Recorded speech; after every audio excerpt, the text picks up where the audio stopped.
నువ్వంటూ పుట్టినట్టు నా కొరకు ఆ చూకి అందలేదు ఇంతవరకు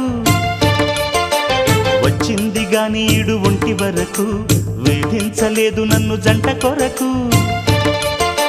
చూశాక ఒక్కసారి ఇంత వెలుగు నా వంక రాను అంది కంటి కునుకు ఈ అల్లరి గారడి నీ లీల అనుకోనా నీ పేరు ప్రేమ అవునా ఇవాళే నిన్ను పోల్చుకుందా